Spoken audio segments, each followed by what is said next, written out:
তো বন্ধুরা, সামনে রয়েছে আমার কলেজের পরীক্ষা, সেই জন্য আমি আজকে যাচ্ছি কলেজে। আর এই দেখো আমাদের কলেজ, এটাই টাকি গভর্নমেন্ট কলেজ। বহু বছরের ঐতিহ্য ধরে দাঁড়িয়ে রয়েছে এই কলেজ। তো চলো ভিতরের দিকে যাওয়া যাক। সামনেই রয়েছে ছাত্র সংসদ, মানে তৃণমূল ছাত্র পরিষদ।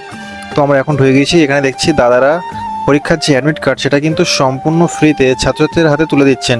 এখানে উপস্থিত রয়েছে আমাদের কলেজের সাধারণ সম্পাদক ওমর ফারুক গাজী। তো দেখো জিএস ফারুকদা কিন্তু আমার হাতে অ্যাডমিট কার্ড তুলে দিল সম্পূর্ণ বিনামূল্যে।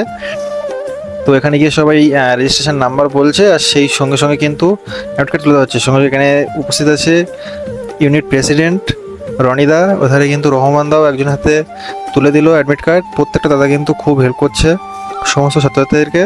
এখানে কিন্তু নুরুল দাও তুলে দিল একজন ছাত্রছাত্রীকে। আর এই হচ্ছে আমাদের কলেজের অফিস। চলো এখান থেকে অ্যাটাস্টেড করে নিয়ে আসি অ্যাডমিট কার্ডটা। তোমরা কারা কারা টাই কলেজে পড়ো সেটা কিন্তু অবশ্যই কমেন্টে জানাবে। তো বন্ধুরা, এরকম আরও শর্ট ভিডিও দেখতে হলে চ্যানেলটা সাবস্ক্রাইব করে নাও। আমি তো সময় বাড়ি যেতে